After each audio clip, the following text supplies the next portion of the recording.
처음에는 이제 아트샵을 운영한다 생각하시는 분이 훨씬 이해가 쉬우실 거예요. 시대가 요새 바뀌었어요.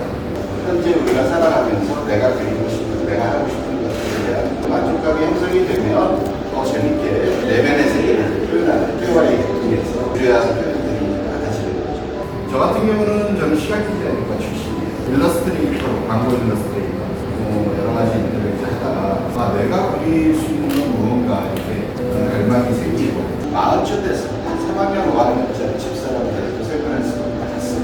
그게 쉽지 않죠. 눈앞에서 제 모든 걸 없애다 갈 수 있습니다. 첫 번째, 뭐 열심히 해서 가고 이런 문제가 아니고 집에 쇼파나 뭐 이런 것까지 다 없애야 제가 쓸 수 있기 때문에 그렇게 해서 한 10년 정도 꽉차여서 공부하고 그래서 제가 연구하고 있는 그림을 가지고 이 캐스트라토라는 전시를 지금 하고 있어요. 제 전시에 오신 손님으로 제가 생각을 하고 설명 간단하게 해드릴게요.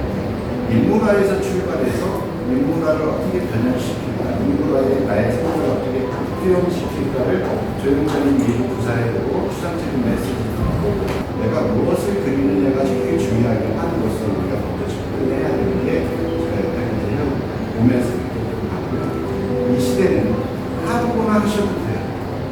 미대를 안 나오셔도 돼요. 점만 10년 찍으셔도 훌륭한 작가로 활동을 하실 수가 있어요. 그런데 내가 그렇게 만족하는 거예요. 점만 찍어도 됩니다 하면 실제로 점만 찍어서 하시는 건 없잖아요. 그죠? 나의 아이디어에 정제된 그 원소 같은 느낌을 점으로 표현해서 내 인생의 모든 것을 캔버스에 남기겠다면 단지 우리가 오리지널 멘트를 추구하는 작가로서 가장 중요한 점은 보는 시각뿐만이 아니고 감촉으로도 느낄 수 있어요. 여러분들 수채화 작가랑 포토 그릴 작품 속도 많지 않은데요. 우리나라는 왜 커피 쏟아 주잖아요. 별로 안 주시는 거예요. 장마철 지나면 우리가 울룩울룩해요. 뒤에 분무기를 막 뿌리세요. 분무기를 막 뿌리려면은 이 자연적인 요소의 천과 나무에 대한 베이스는 서로 바람이 기후 습도에 따라서 열었다 줄었다 하는 실질적인 캔버스 틀이라는 거는 우리 이상할 때 벽지 바꾸듯이 그대로 떼어서 다시 씌우는 프레임 자체가 맞죠. 그래서 오늘 이 전시는 2년에 한 번 제가 하게 된 상황입니다.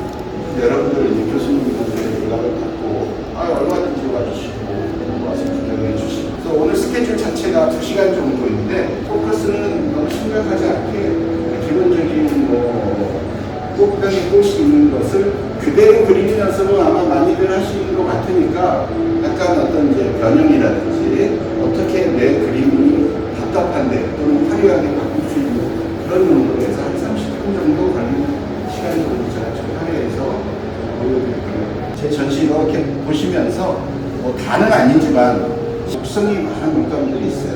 코발트, 카드뮴, 레드 뭐 이런 요소들이 있잖아요. 그래서 그런 것들이 광물이라든지 메탈, 그리고 자연에서 나오는 번트 시엔나, 번트 시엔나가 이태리의 산 이름이고요. 윈저이 뉴튼 영국 회사에서 그 옛날에 그 산의 색깔이 너무 예뻐서 샀어요, 돈 주고. 전통 아카데믹 시어터는 항상 번트 시엔나를 굉장히 많이 쓰고 번트 시에나는 베이스 컬러 자체가 오렌지예요. 묽게 쓰고 나면 오렌지색이 발색이 돼요. 그 발색이 빛에 받쳤을 때 발색이 되는 것이죠. 그래서 여기 그림도 있지만 원래 이 일반적으로 조명이 프로페셔널 갤러리가 아닌 경우에는 전반적으로 이렇게 이제 보여지는 그림이에요. 근데 우리가 봤을 때 이 그림하고 빛이 제대로 잡혀있는 빛에서의 색감이나 느낌은 달라요. 근데 이제 프린트 그릴 경우는 빛에 가면 이 주위가 환해지죠. 후해지지만 이 피그먼트 자체의 오리지널 이 물감 자체에 반사되는 정도가 다른 수채화나 다른 컬러 아크릴이나 이런 것보다 발색 자체가 굉장히 강력하다는 거예요. 그래서 유화를 그리면 질감을 많이 낼 수 있다고 생각하는 게 대표적으로 잘못된 이유예요. 유화는 질감이 아니고 원레이어를 형성하는 거죠. 레이어 위에 레이어를 올라가고 레이어를 올라가서 질감이 많은 추상 같은 걸 하고 싶다면 아크릴 물감을 쓰셔야 돼요. 유화는 그 정도 두께로 바르면 말르면 3주로 작업하는 거 딱 했는데 그 다음에 안 말라서 그 다음에 서로 믹스가 되죠. 그러니까 유화 하신다면 자꾸 색이 섞여서 파케하고 여러 가지가 나오죠. 그래서 해결책이 공조제를 잘 써보자 해서 건조제, 속 건조제들을 많이 써요. 여러 가지 종류들이 제품이 나오는데 대표적인 게 들어보신 테레핀이에요. 펄펜노이드라고 하는 테레핀. 테레피는 섞어서 쓰면 7대3으로 섞는 경우가 있고 5대5로 섞는 경우가 있어요. 그래서 작가마다 자기 그림 풍에 따라서 테레피를 7이고 5를 섞는 분도 있어요. 그럼 물감 튜브 자체 안에도 베이스 부분이 들어가 있거든요. 그 조절을 잘 하셔서 들어와야죠. 연습을 여러분들은 많이 한다고 생각을 하고 많이 해야겠다고 생각을 하지만 제 입장에서 연습은 해라 말아야 되는 이야기가 아니고 때가 되면 여러분이 하게 돼 있어요. 때가 되면 인물화를 공부해야겠다. 때가 되면 남들처럼 잘 팔리는 그림을 그려야겠다. 어떤 때가 되면 그림은 조금 쉬고 놀러 다녀야겠다. 뭐 여러 가지 생각이 들어요. 그걸 거스르는 순간 스트레스가 나가고 내가 좋아서 시작한 예술인데 어느 순간 그게 스트레스로 오기 시작하는데 그게 공부가 되는 것이 당연한 거예요. 너무 스트레스 받지 마시고 오늘 같은 날도 이렇게 멀리 오신 분도 있고 가까이 가서 저 사람은 또 이런 식으로 그리는구나. 나는 더 쉽게 해서 막 이런 게 더 좋은데 괜찮아요. 그런 걸 서로 다양한 사람들이 보고 모여서 거기서 파생되는 또 색다른 어떤 세상, 그죠? 소통할 수 있는 세상, 이야기거리 이걸 만들어내는 게 아티스트예요. 아티스트는 성공하는 게 문제가 아니고 그런 거리들을 일반 대중들한테 자꾸 발생시켜주는 역할까지. 여러분들 디자인 그림하고 파인아트는 달라요. 파인아트는 순수 미술이에요. 하려고 하는 것도 아니고 내가 좋아서 내가 하는 거예요. 무엇을 하냐면 빛에 대해서 탐구하죠. 형태는 놔두고 빛에 대해서 탐구하죠. 그래서 벽지 맨날 그려보고 모범생이 또 열심히 하니까 그렇게 멋진 또 자기 화풍을 이뤄내는 어떤 집단을 만들었죠. 그 집단을 우리는 기억하고 임프레셔니즘, 인상파 이렇게 이야기하는 시즌에 조금 지나다 보니까 뭔가 또 다른 조짐이 생겨져요. 익스프레셔니즘이 나오기 직전에 이제 고흐가 이쪽에 살짝 깨 있고 이쪽에 살짝 깨 있는 게 고흐의 그림을 보시면 이렇게 변형된 것도 있고 좀 그런 시대예요. 한 7, 80년 걸렸죠. 익스프레셔니즘 이제 나오면서 야, 다 필요 없어. 전체적으로 형태까지도 내 맘대로 해보고 싶어. 대표적으로 그냥 그림 떠오르는 게 이제 뭉크 저희 보면 사람 얼굴을 우리가 포트레이 공부하듯이 안 그렸잖아요. 그리고 또 세월이 지나다가 그 사이에 뭐 전면파, 점으로 여러 이제 나오다가 별 힘 못 쓰다가 1차 대전 시작하고 2차 대전 시작하면서 산업혁명 나오면서 나온 게 변기 갖다 놓고 변기도 아트야 하면 시작하는 거. 그럼 오일 페인터는 어디까지냐? 변기 나오기 전까지. 아예 그냥 처음 드로잉 시작했던 미켈란젤로 이때는 명화부터 해서 임프레셔니즘 그리고 형태까지 오케이. 내 마음대로. 거기까지를 화가라고 이야기를 합니다. 그럼 화가 이유는 뭐냐? 문화가 받쳐져야 유명한 아티스트가 나오는 거를 우리가 열심히 해가지고 하려고 하는 것 자체가 근본적으로 넘어서 그렇다고 해서 이상하게 또 하려고 하지 마시고 또 이 시대는 이상하게 하는 것도 인정해주고 열심히 하는 것도 인정해주고 난 정밀묘사가 좋아. 머리 아파. 똑같이 옷만 그릴 거야. 그런데 아주 크게 그려서 더 임팩트를 줄 거야. 그게 하이퍼 리얼리즘이에요. 저보고 하이퍼 리얼리즘 하다 보면 저는 못할 것 같아요. 아무나 노력해서 할 수 없는 그 사람만이 아픈 거를 장점으로 만들었죠. 제 후배 중에 생명인 사람이 있는데 생명을 맨날 걱정하고 숨기더라고요. 야, 너 아타는데 생명으로 보니까 희한한 세상이 보이는데 너무 부럽다. 근데 나 이제 저만 쫓아다니는 거예요. 일반인이 보이지 못하는 혀를 찌르는 그림.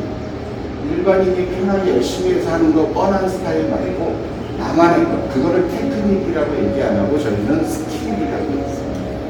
스킬과 테크닉은 달라요. 정밀 묘사와 디테일은 달라요. 내가 사과를 그리는데 정밀하게 그릴 거야. 포토카피처럼 그릴 거야. 마음 없는 거하고 나는 사과를 디테일하게 그릴 거야. 좀 다르죠. 디테일이라는 단어 안에 정밀 묘사는요.